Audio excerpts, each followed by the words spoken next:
I'm very thankful for her presence today. We actually had a last-minute cancellation less than a week ago, and Dr. Pearl has been kind enough to step in and do a talk that we had thought about doing before to continue our body exam series. We've done the knee and the hip and the shoulder with other physicians over the course of the year.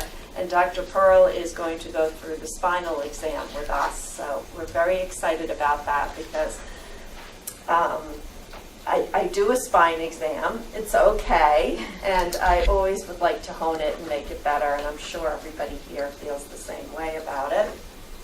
Dr. Pearl trained in anesthesia at MGH, and she did her pain fellowship at the Brigham and Women's Hospital.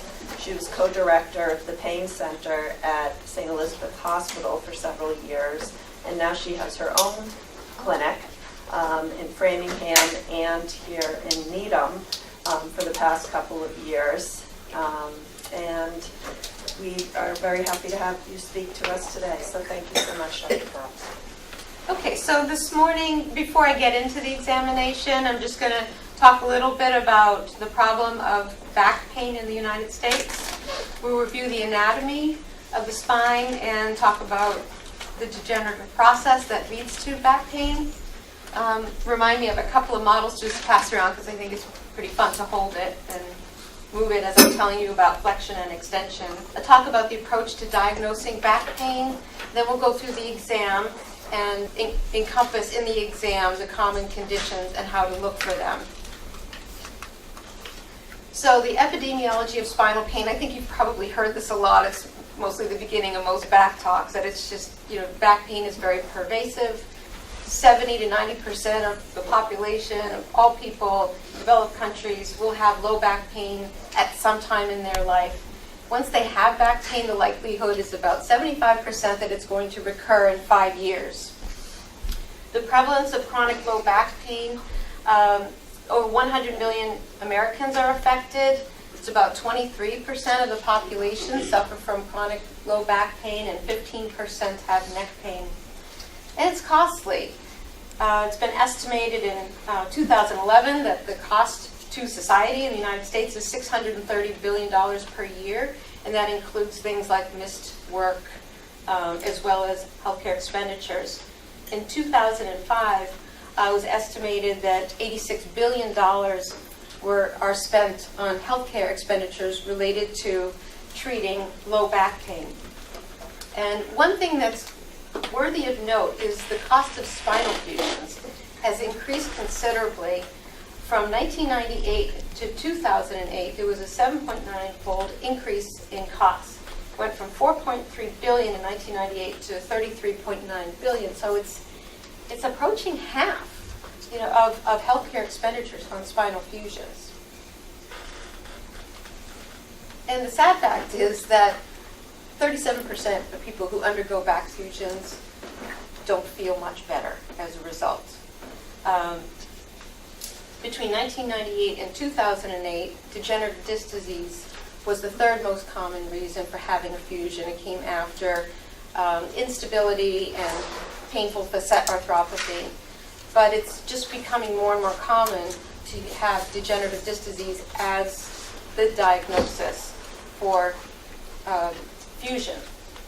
And there was a study in 2010. It was a randomized study, not controlled, but it took a population, I think, of about 124 people. This was done in Norway, and it randomized people either into fusion or physical therapy with cognitive behavioral therapy, and followed them up 4 years later, primarily looking at the Oswestry scale, it's a functional validated evaluation. And the Oswestry people, there was no significant difference between the two. Certainly there's a difference in cost and mobility, cost to everyone and mobility of the patient to undergo fusion.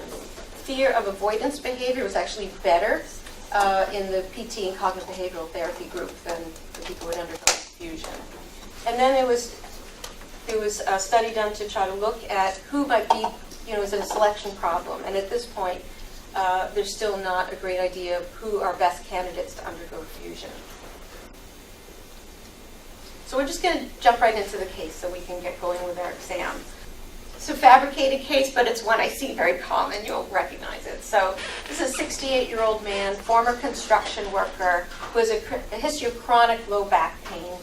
And he's presenting now with an acute episode of increased right low back pain, right buttock pain, with some radiation into the posterior thigh, and he's had it for about 3 months. So at this point, it's acute, yet it's becoming chronic. There was no inciting event he could pinpoint. There was a gradual onset. He denies any numbness or tingling, but he thinks he might have some weakness in his right leg. He's not sure what. He just thinks that he's weak. His pain is worse with sitting, and it's improved with standing and taking the oxycodone 10 milligrams 4 times a day that he usually takes. He's been taking over the past few years. He hasn't done physical therapy yet. Non-steroidal anti-inflammatory drugs have provided insufficient pain relief. He feels that his pain is moderate to severe, and he has gone to the emergency room to be evaluated for this pain. His past medical history: hypertension, hypercholesterolemia, BPH. Past surgical history: he had an L4-5 and L5-S1 fusion 7 years ago. His meds: his status is he's disabled, has been so since before his fusion, and he smokes half pack per day, alcohol 2 to 4 times a week, 3 to 4 beers. He describes having nocturia, chronic cough, and anxiety, especially the anxiety in regards to this pain. He had an MRI since the pain began. Actually, that's something, if somebody complains of a new pain, different from their other pain, and they've undergone conservative management, we could consider an MRI. He had an MRI. I probably at this point, I wouldn't have ordered it. I would look for physical findings, sensory changes, positive SOR, and having exhausted all conservative management. So he got an MRI, but I don't know that this was a medically necessary one at this point. So just talking about when is spine surgery medically necessary, you should really be thinking spine surgery and referral to a surgeon if there is signs of progressive weakness. So in talking with this patient, he didn't feel that his weakness he was very vague about it. He didn't think it was worsening, but he thought he was weak. You want to look for symptoms of core compression like bowel incontinence or urinary retention or any kind of bowel or bladder that's new. Saddle anesthesia, also worrisome. And somebody had these symptoms, you would send them for an urgent MRI, and any issues that show signal change in the cord that presents with something acute like a herniated disc, an anterior osteophyte that could be at where the signal change is occurring, or severe spinal stenosis with the signal change, I'd be wanting to send this person to a surgeon. You should also think about surgery if there's high levels of pain, the likelihood of a timely recovery is low, and they haven't improved with conservative management, including NSAIDs, PT, and I would say spinal injections, certainly before surgery. So diagnosing low back pain, this is a little bit discouraging, but 85% of low back pain has no specific diagnosis. It's made a little bit better because 80% of back pain actually gets better with doing very little. Most episodes of back pain get better in 6 weeks with doing NSAIDs, physical therapy. And really the point of physical therapy is to make sure that they don't lose strength, flexibility during their episode of back pain, and to actually teach them good back care so that these episodes of back pain don't recur. There are a few maneuvers and a few things that I'll show you in the physical exam today that do have some sort of diagnostic sensitivity and reproducibility, but for most of what we do with the lumbar spine, there's little diagnostic evidence. The physical exam. Yes? Sometimes you find very specific findings on physical examination. Where do they come up with the idea that there's no evidence to support diagnostic accuracy? Well, there are a couple maneuvers that do show some sensitivity and specificity in reproducing and diagnosing a certain pain condition, which I'll go into. But the other things, flexion extension, I'll go into it. Okay. Okay. Yeah, and I'll explain why.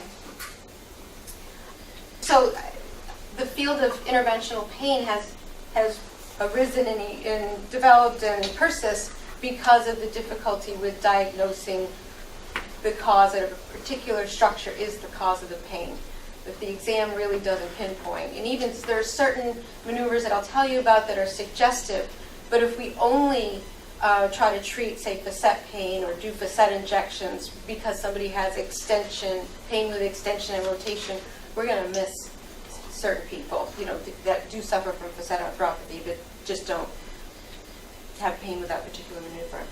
So we use history. History is very important in trying to target the exam and really try to help with the diagnosis of back pain. So going through, what we all do, the onset of the pain, gradual versus sudden. Sudden, you might think about, what happened? Is it a fall?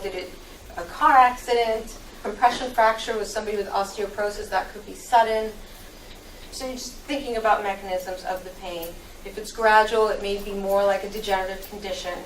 Quality of the pain gives us some indicators. If it's burning or shooting, we think nerve, aching or sharp, somatic pain of some sort. Timing, end of the day, may suggest that it's a muscular pain. Is it just pain with movement? We call that more of a mechanical pain. Is it pain with walking that relieves with sitting? You think about spinal stenosis. So that the timing is, and also aggravating, I mentioned some aggravating factors. Radiation is very helpful. Where does the pain travel? Does it follow a dermatomal distribution? Is it more of a referral pattern? That is helpful. And if it doesn't radiate at all, we might think about, and if it's in the low back, it may be something discogenic that's not impinging anything. So associated factors, numbness, tingling, weakness, obviously neuropathic, bowel bladder dysfunction, pain with coughing or sneezing. This might give us some sense about cord compression. And then what makes it better or worse. And then I like to get into functional limitations because when I'm monitoring and evaluating how I'm doing treating a patient who has chronic pain, it's not just the pain. We want to make sure that they're getting functionally better. So I want to know their limitations and also their goals of treatment. So a review of the anatomy. The anterior segment includes the vertebral body, which is weight-bearing, the disc, which provides a cushion, the posterior segment in the back, which has the ligaments, the facet joints, that provides stability along with the ligaments, and then the middle would be the nerves, nerve roots, vessels. A little bit about degenerative process, and I'm going to actually pass around. As far as facet disease, that's the posterior segment. In the lumbar spine, they're more posterior, which allows flexion, lateral bending, but not much rotation. The facets on the cervical and thoracic area are more on the sides, and so there's rotation of those portions of the spine. But it's a little bleak that facet changes start occurring even at the age of 20. And there was a Framingham Heart study that looked at their subject and did CT scans and showed that about 50% of those less than 30 were already showing facet changes. And by 60 or greater, 90% of the population within the Framingham Heart study had facet changes. The highest prevalence, or the most common facet joint affected, is the L4-5, and it's probably just because of forces, and that's where the accentuation of the lumbar lordosis is. And the low back pain due to facet disease can refer down to the buttock, to posterior calf, and posterior thigh to mid-calf, but never below. So if somebody has a radiating pain all the way to the foot, it's probably not facet and probably more a radiculitis. Actually, facet changes start happening first. There can be bone spurs. The bone spurs can start narrowing the foramen where the nerve roots come out. And around the age of 40, and sometimes earlier, we start losing fluid in the discs. So the discs lose height, and that actually causes more compression of the facet joints and can start just perpetuating and progressing the degenerative changes. The loss of fluid in the disc, we have the annulus, which is the fibrous ring with the gel nucleus pulposus. As you lose height, the discs become more brittle. You can develop annular tears and some microinstability. And that microinstability can lead to episodes of muscle spasms. So when people say their back is going out, it's usually people in their 40s and 50s. You don't really hear too much about people in their 70s throwing their back out. And that's because it's just the early part of the degenerative changes and these episodes of severe muscle spasm, which can be extremely incapacitating. Degenerative disc disease is a process. And although people who get MRI, patients who get MRIs and look at them, hang their hats on bulging discs, they're quite common and not necessarily a cause of pain. Degenerative disc disease or disc disease itself can cause, I mentioned, axial back pain. But the process, as you lose the disc height, as you start getting osteophytes around the facet joints, it starts, you can have bony encroachment on the foramen and also inwards towards the spinal canal. So foraminal stenosis, spinal stenosis is usually a conjunction of the other processes occurring. So it's sort of multifactorial. So when people have spinal stenosis, I still look, it may still be their facet joints causing the pain rather than nerve impingement. And those patients, if they're not having pain going down their legs, if it's more back pain than leg pain, they may do very well with facet joint injections or radiofrequency ablation. So this is just a slide just showing these are people who don't have back pain and abnormal findings on MRI. So there are plenty, and the older you get, the more changes there are. Great, so now we can get started with the exam while you all came this morning or while we're here. Okay, let's bring up our subjects. Yeah, great. So let's have you just stand and maybe face the wall. Great. So the first thing we'll do is inspection. So we want to look at the alignment of the spine. Can you hold your hair on just for a minute? Great. And just try to hold your head neutrally. Great. So what we see is a normal cervical lordosis. So a little bit of a curve. I'm going to turn you this way. Great. And then just feeling, I'm inspecting, so I'm not touching. So there is a normal kyphosis of the thoracic spine, slight, and another lordosis of the lumbar spine. And what you should see in a normal patient, it creates a spring and allows us mobility. What you should see is that the occiput and the sacrum are in line. If they have facet disease, if they're forward flexed, you can see that the occiput would be forward. It can lead to hip flexion contractures. But Kaylee's looking pretty good. So then we're going to have Kaylee bend forward. So we're looking for signs of alignment. If she had scoliosis, I might see one scapula higher than the other. She's pretty balanced. You can come on up. So without touching, just looking at the iliac crest and the posterior superior iliac spine back here, just looking for any kind of leg length discrepancy or looking for signs of scoliosis. If she didn't have her shirt on, I'd be looking for muscle spasm. Sometimes you can see it. And then certain changes you could see in the lumbar spine, either flat back, which can be caused by degenerative disc disease. It can be caused by ankylosing spondylitis. Some scoliosis surgeries or even fusions can decrease that normal lordosis in the back. And then I will just watch her walk. So okay, we'll just have you walk down, go on the catwalk. So it looks very balanced. You can come on back. So just in the pictures of some, because Kaylee's normal, look at some abnormals. So with kyphosis, this is thoracic kyphosis, people have had compression fractures. Usually the fractures in the front of the vertebral body causing an accentuated kyphosis in the thoracic spine. Here's an example of increased lumbar lordosis. That can be caused by weak abdominal muscles. So that's something physical therapy can help with.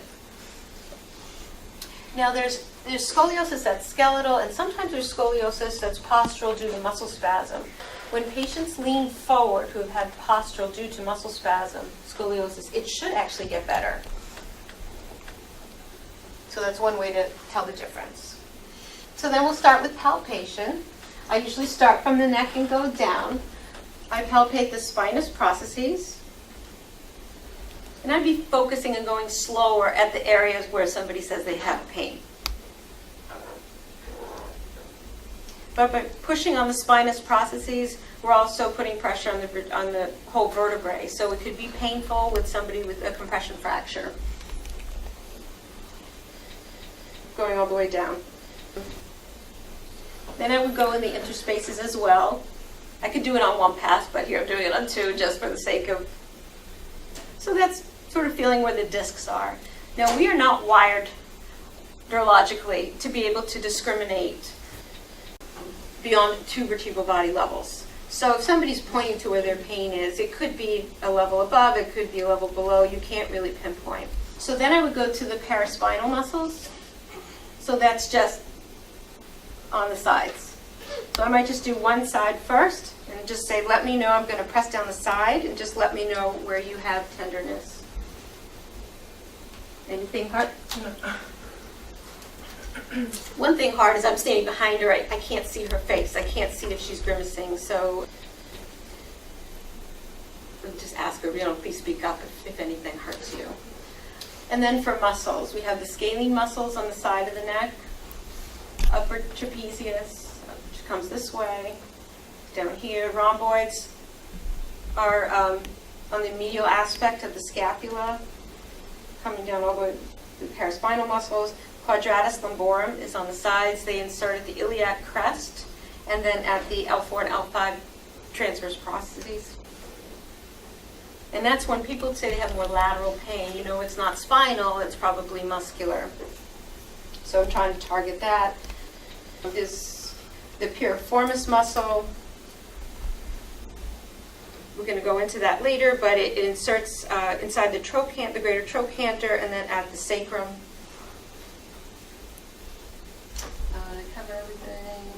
Yeah, and then just gluteal muscles. Oh, joints. I didn't cover the SI joint. So I feel for the posterior superior iliac spines, there are 2 bony prominences. And then basically it's just caudate to that. And they're angled from medial to lateral. So I sort of press in that direction. And just some landmarks, bony landmarks, to help you figure out where the vertebral levels are. So the most prominent spinous process in the neck is C7 or T1, either one depending on the individual. The inferior border of the scapula, if you bring it across, is T7. The top of the iliac crest, if you come across to the middle, is L4. And at the posterior superior iliac spine, if you go inwards of that, medial to that, that's S2. So we've done inspection, palpation, then we go to range of motion. So I'm just going to have her, so I'm interested in her range of motion and then whether there is or is not pain with that range of motion. So can you touch your chin to your chest? So that is full range of motion. And then just tell me if anything's painful. Okay, come on up. And now tip your neck all the way back. Now I'm putting my finger here. She should actually, her head and neck should close around my finger, which it does. Perfect. Come on up. So that's extension. And then turn your head, look that way. No, just turn your head. There you go. 80 degrees is lateral rotation the other way. And then head back to neutral, and then try to touch your ear towards your shoulder. That's lateral flexion. And you're good. And then the other way too. 45 degrees. Did you just crack? No, you did. Okay. 45 degrees is normal. Okay. So then we'll go on to lumbar flexion. Do you mind if I lift your shirt up in the back? So I'm just going to watch her spine. So I'm going to ask you to flex forward. So normal flexion is about 45 degrees from the lumbar area, but if you touch, there's also a component of hips and thoracic spine. So just bend as far as you can. So she bends well. There's a test called Schober's test, and I don't do it, but come on up. What you do is to actually measure the flexion of the lumbar spine. What you do is you feel the iliac crest, that's L4, and go down one spinous process, and then measure 5 centimeters down and 10 centimeters up, and put a dot there, and then have her flex again. And then once she flexes, you measure again those 2 dots. They should be farther apart than they were before. So above 5 centimeters increase in distance is considered normal. If it's less than that, that's decreased lumbar flexion. I find it sometimes hard to see if they're really flexing because there's so many other things moving along with their lumbar flexion, but that is more of a concrete way. Okay, so we did flexion, extension, lean back, so 35 degrees for the low back, and then she's got a thoracic component in there too.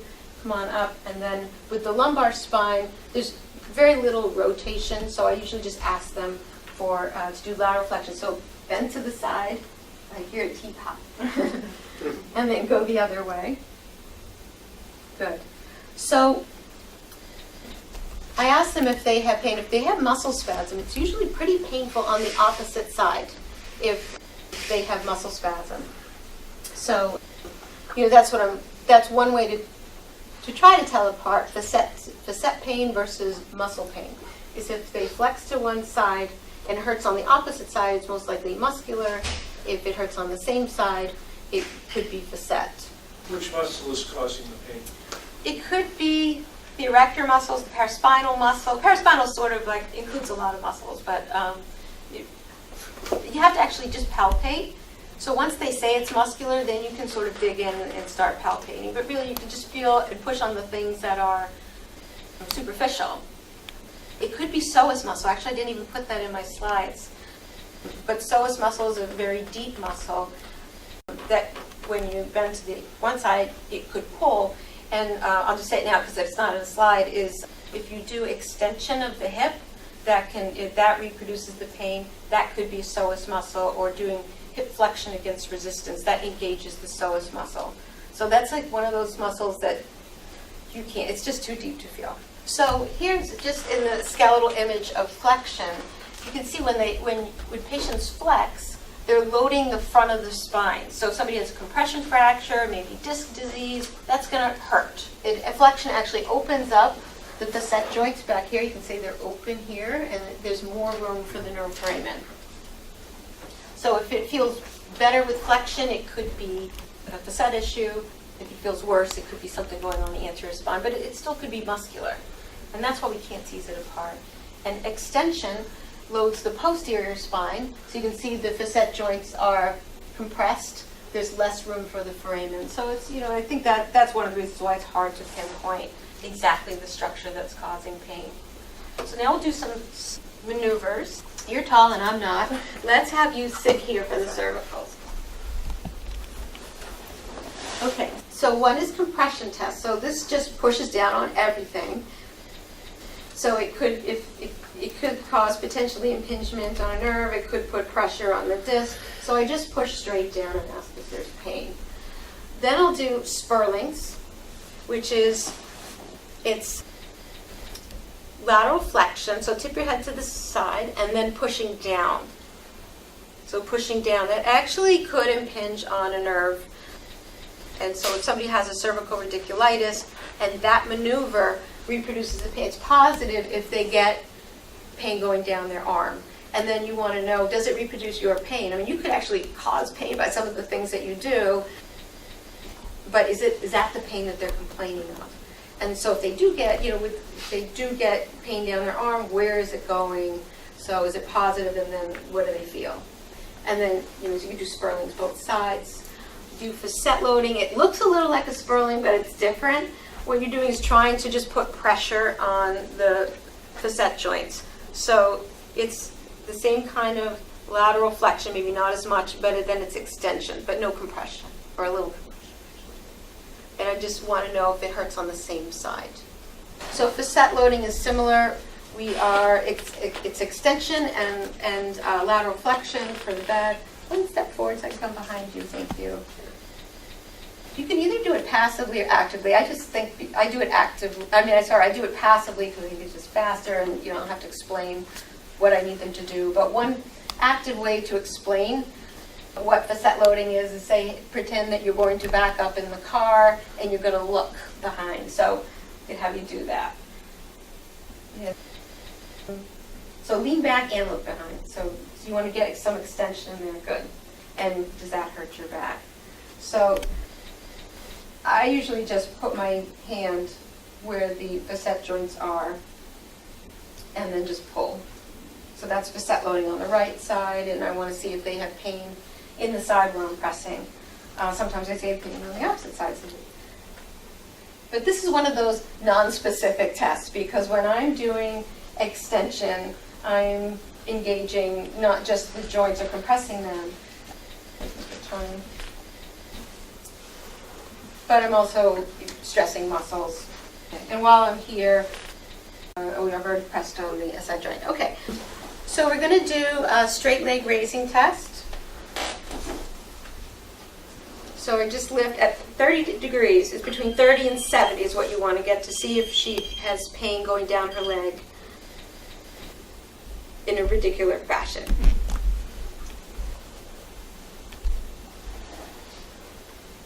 There's also a seated. I usually do both, seated and supine. So this is one of those sensitive tests. If they have radiating leg pain that mimics their pain or reproduces it, it's 80% sensitive, not only 40% specific. If they have contralateral SLR, meaning if their pain is usually left leg, and I have them lift this leg, and they get pain down this leg, it's more sensitive, but not as specific. I'll skip the femoral stretch test just because you have to be prone for that. I'm going to get to that later, but that's having the patient lie prone, lifting the thigh, and that stretches the femoral nerve, and if they get pain in the anterior thigh, that's a positive femoral stretch. So we want to do a good neuro exam. Just hang out, Kaylee. So we want to do sensory changes, particularly focusing on the area of the pain, and just for landmarks. T4 is the nipple line, T10 is the umbilicus, C5 is the shoulder area, C6 is the thumb, C7 is the middle fingers, C8 is fourth and fifth fingers, groin is L1, crossing the knee is L4, and L5 tends to go down the side of the leg laterally to the top of the foot. S1 goes down the back of the leg to the side of the foot. Motor function. I basically just do a good motor exam of all the extremities, looking for any signs of weakness. I don't worry so much about the myotomes unless I get some other, if the sensory starts matching, everything starts matching, then I look up the myotomes and see see what's weak and see if it matches. And then reflexes, C5, C6, C7, patellars, L4, L5, L3, L4, and Achilles is L5, S1. And then you want to just check pulses to look for if they have complaint of claudication. You want to try to determine if it's neurogenic or vascular. And this is just a chart of the nerve roots, the sensory patterns. These are the myotomes and the reflexes that go along with it. So your exam should really be tailored to, focusing on. I do more if they're, for this particular patient that we have who's got right buttock pain, I am going to focus on done straight leg raising to see if that reproduces. It didn't. He had tenderness at the SI joint or in the right buttock area. So I'm going to be honing in on the SI joint and things in the buttock, low back. So SI joint pain is pain that presents with back pain, buttock pain. It's worse with sitting. And it can cause what's called a pseudosciatic. It actually can cause a radiating pain all the way down the leg because its innervation is from L5 through S4. Causes, fusion is a big cause. 75% of patients with lumbar fusion have some sort of SI pain that occurs within 5 years. Just because they have the segment of their back that is immobile now, there's transmitted force down to the SI joint.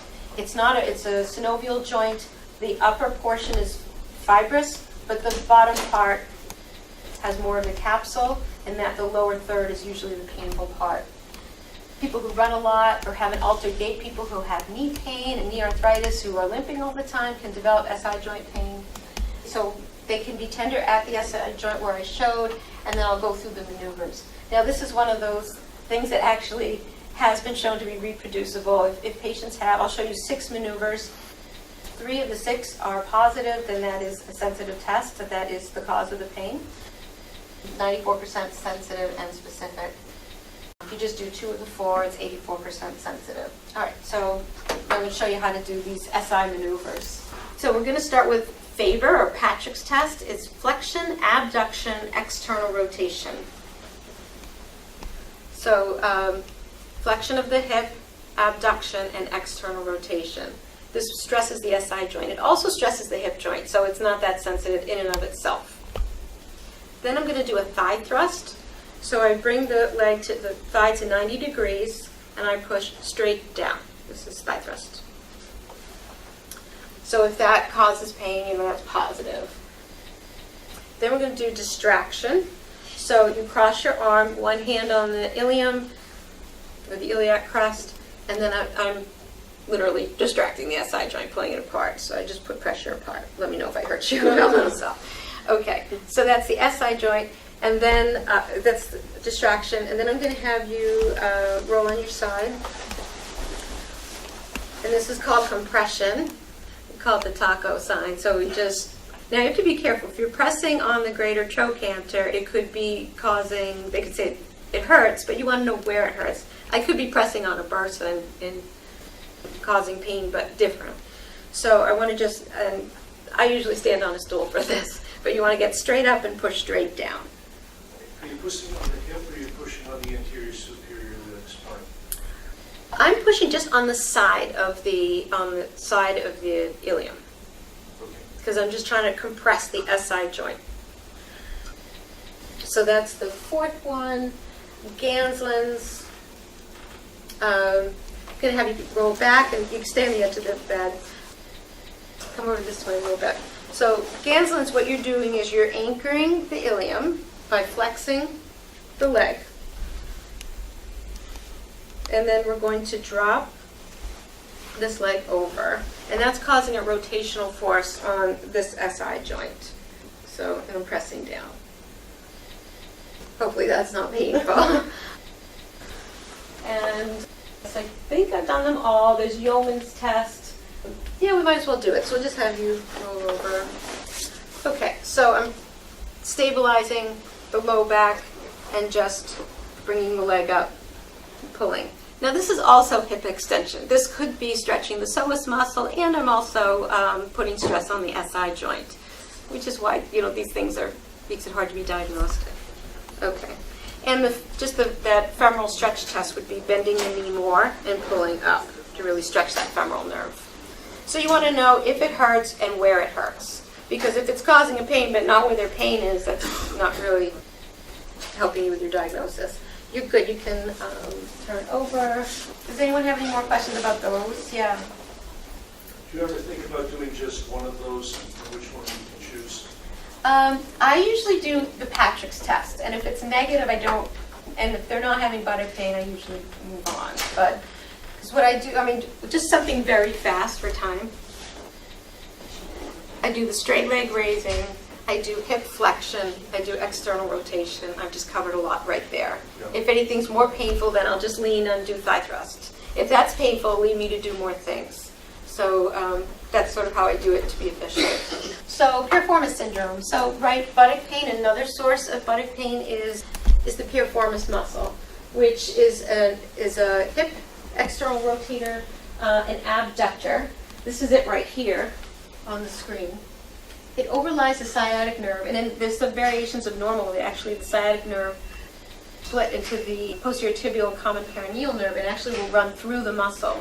So if it gets tight, it can really compress. So I palpated during the palpation portion between the bursa, so the greater trochanter, and the sacrum to see if it's tender. If it's tender, so this is another thing about efficiency. So I've just done the Faber. All I have to do is move the knee over this way and bring the foot this way, and that you get a good piriformis stretch. And for people who have piriformis muscle spasm, they'll yell like, "Oh my God, that's it. That's the pain. You just found it." So PT is very helpful for that. And I do ultrasound guided injections of the piriformis that works well too. Could you repeat that sequence of? Yeah, sure. The whole sequence you just did? Okay, so I'll have them lie down. I start with straight leg raising.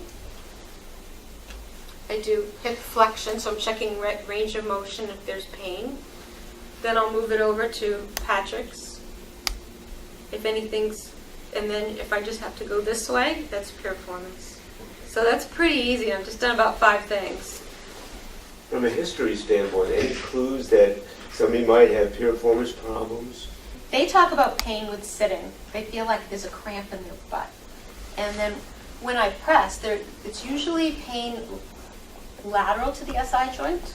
So that's a clue that it's not the SI joint. Mm. You have piriformis, don't you? You said it the last beginning. Okay, so then the hip. So hip can refer to the back. And so it's really important to include hip, a good hip evaluation. And a lot of the SI maneuvers that we did are also taxing the hip joint. So, but there are some things that you need to do for hip that, to test the hip that wouldn't be painful on the SI joint. So, well, the history, I mean, one thing that's different about in the history would be that they would talk a lot about groin pain. So that's something that you could have an SI joint pain, but I find it much more common in hip arthritis. They talk about, they don't necessarily have pain when they sit, whereas SI can be painful when they sit, not all the time. Getting up from a seated position is very painful for people with hip arthritis. You can measure leg length. I don't typically do that, unless I'm really seeing something. But if you are going to measure leg length, it's from the anterior superior iliac spine to the medial malleolus. That's where you measure. So with hip, the first thing that usually goes and is painful is internal rotation. So that's actually sometimes what I find, I just move on. So I've already done hip flexion, and if they say, "Oh, that hurts," so I say, "Well, if it hurts in their back, could be muscular, could be hip." Then I'll just take their leg, bring it out to the side. That's abduction, and then I'll just roll their hip external and roll it internal. So these things don't really affect. You're just moving the ball in the socket joint. You're not really affecting the SI joint. So if these are painful, it's probably not SI. It's probably more hip. So forced flexion with internal rotation, if it hurts this is almost the piriformis stretch, but if it's hurting in the groin, then it could be, very sensitive that it's a hip issue. So that's what I answer the questions why things are so not diagnostic. It's like the same maneuvers. It's where it hurts. So Waddell's sign was, it's been around for a while. I think it was initially a study looking to find out who would be a poor candidate for discogenic surgery. And then initially it was thought that it was a sign people who have positive Waddell's are malingering, looking to have surgery, who are just looking for other things, secondary gain issues. Now we understand it differently, that it doesn't mean that they don't have an organic problem. I interpret it as if there's psychological overlay somehow, that there's some anxiety about the pain, or maybe they're really just trying to convince me that they're they're not doing well. So I don't discount anything that I find when patients have positive Waddell's, but sometimes I check for them. If it's just seeming like a little overwhelming, all the things that I'm finding, I'll do some Waddell's, and actually, and I tie it into the exam that some of the things I've already done. So one is just painful skin rolling. So if I know that if somebody's sort of acting like with a lot of pain behavior, just rolling the skin in the area of their pain, it's not very deep, and it shouldn't really cause pain. So I ask them, is this painful? If it is, that's one of the positive Waddell's. Compression on the head, that really only transmits pressure to the neck and not down lower to the back. So if I press on the head, I just ask them, where does that hurt? And if they tell me that it hurts in their back as well, I'm like, okay. Or I don't want to lead them or prompt them, but I might say, does that hurt in your back as well? And yes or no. If you passively rotate their hips and keep in line with the shoulders, you're not touching their back or their spine at all. Everything's staying in line. It's all a hip rotation. If that hurts their back, that's a sign that there's some exaggeration going on. And then sometimes there's discrepancies in the exam, like if you do, and seated and supine SLRs, you can get different results, but if they say, oh, I got pain going down my leg with the SLR, I might start talking to them and just raise it again while they're distracted by something else. And then I might ask them later, oh, if they don't say, like before they were screaming when I did that, and this time I do it and nothing, that's a discrepancy in the exam. So I'll just mention that, I don't say there's a positive Waddell's, but I might, read my notes, I might just say, well, supine SLR with distraction did not cause pain. Oh, and then sometimes they'll say that they're weak. And they can be weak because they are fearful of the pain. Or, the pain can make them feel like they can't put weight on their foot. So I'll do some motor testing. When we see example, if they say their arms are weak, I'll just, if they're saying, oh, it's weak and, I'm not getting any effort or strength, I make them do it with 2 hands. And then I just do very fast. I say, just resist me. Whatever I do, resist me. And if they can't keep up, and if they're exaggerating it, it starts affecting the other arm too. So we just stop right there. Okay. Can you demonstrate that? Okay, all right. So okay. So try to make this arm weak. Like, don't put an effort in. Okay. So don't resist me. Don't let me pull away. Okay. So now let's do it with 2 arms. Whatever I do, resist at any movement I make. So yeah, you can't. It's equal. Okay. Got it. Yeah. Okay. So it starts getting very funny, like flailing all over, and I just stop. So that's, a sign of lack of effort or things aren't equal. And then if they start talking, give way weakness, like you had a little, like you gave some strength and then it went away. So, oh yeah, like if there's strength there, there's strength there. It shouldn't cogwheel unless they have, something like Parkinson's. It's called give way weakness. And these are all Waddell signs. Getting back to our patient, if you even remember him at the beginning of the hour, he's the 68-year-old construction worker who had a fusion. He's got right body pain. So inspection, he had a well-healed scar. He had decreased lumbar lordosis, presumably from his fusion. He has an antalgic gait favoring the right. And he appears to be sitting on the left cheek. So he's really guarding against the right buttock. He had moderate tenderness at the lumbar spine and the paraspinal area. He had severe tenderness at the right SI joint. He was moderately restricted lumbar flexion and extension. It was painful, but we knew he had that chronic pain. He's got a fusion. Neurological exam was pretty non-focal. He was strong. So even it's very important to document. If they say they're weak, it's very important to document that they're not weak. So you don't want to miss anything, and that you want to say that you check their strength. He had good patellar reflexes. I couldn't get the Achilles. Sometimes people can't, you need distraction. It's just harder to get. I think you start losing them when they get older. It was a surgeon who told me he doesn't even worry about reflexes, but I just tried. So for special maneuvers, his facet loading was positive on the right, negative on the left.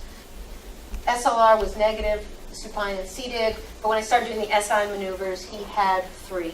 So 3 things were positive. So I'm thinking SI. I checked his hip anyway, just to be sure, and internal-external rotation was full and painless. So I'm really thinking SI. In conclusion, physical exam can suggest the etiology of a pain, but it's not always diagnostic. We use the history to guide our physical and use both to try to determine what is causing the pain. And that's why interventional pain can be helpful. If we think it's SI, everything's pointing to it, putting a needle in that location, feeling it, having the pain go away, that can be diagnostic. So that can be done. Radicular pains, epidural is the treatment. Facet joint pain, lumbar medial branch box, or actually doing an injection to the joint. Joint injections, best done. All this is best done with either ultrasound or guidance of some sort. Trigger point injections can be helpful for muscular pain, but really physical therapy is the mainstay. We want, and I think what's really important, if I could take any message home today other than the exam findings, that when you send people to PT, you have so much resistance from people who don't want to go. First of all, physical therapy is different if you do it for your knee versus your back. You're doing different things. Some people say, I did physical therapy, it didn't help. Well, they did it for their ankle. It's not going to help your back. The other things I tell them is the goal of physical therapy is to learn exercises and strengthening and stretching exercises that will become a part of your lifetime routine. You know, with your back pain will likely come back, but if you can do things and take good care of your back, then it may diminish, you know, the frequency or the intensity of the back pain that you have in your life, and will keep you more functional and happy. So the goal is not just to do it and say, oh, I did it, check that box, I'm done. You know, it's their responsibility. They have homework. They need to learn it, and they need to do it. So that's how I try to educate my patients about PT. And so even afterwards, when they say, I've done PT, I'll say, well, are you still doing the exercises that you learned? What do you do? You know, and so they should be doing crunches, they should be doing back stretches. So I like to hear what they're doing to see if they're actually really doing it. And then it might be a lot of people stretch and they don't do any kind of abdominal strengthening. So I'll send them back. I say, well, you've forgotten probably half of what you should be doing. So I send them back. And I think they can do PT once a year per diagnosis. So if it's been a year, they can go back and do it again. Or sometimes you can change the diagnosis. Now they have SI pain, and before they had other pain, you might be able to get them back to it. And just, I guess as Dr. Deo, who published in the New England Journal of Medicine, the title of his article about fusions was restraint. So that's for us to know. And so it's bad news when you get to an age where your back goes out more than you do. We don't want to be there. We want to go out more often than our backs. So any questions at all? I'll just reinforce, I'm Karen from physical therapy. Yay! And what she said, the most important thing is letting the patients know that they're going to learn, and that they can come in twice a week for a couple of weeks and do the exercises, but they need to keep doing it on an ongoing basis. And so at our facility, we do try to advocate for more of the active exercise and less of the passive modality. Yes. The issue is you've got some of the older population who've had the passive stuff in the past, and they're expecting the heat, the massage, and stuff. It really doesn't have a lot of evidence base, but Right. it feels good. So we try to balance that with making them learn to do the exercises. So, and the reinforcement of it's safe pain. And that's the thing. People unfortunately aren't patient, and they just want to get better. We try to reinforce as well in PT that getting that MRI the first week isn't going to make a difference in the short-term treatment because they're not having those red flags. But because people talk to their friends and they're reading on the internet, they all want to rush to get the MRIs and stuff right away to know exactly what's going on. So we do try to message on the same Yes, line right. that she said to keep it.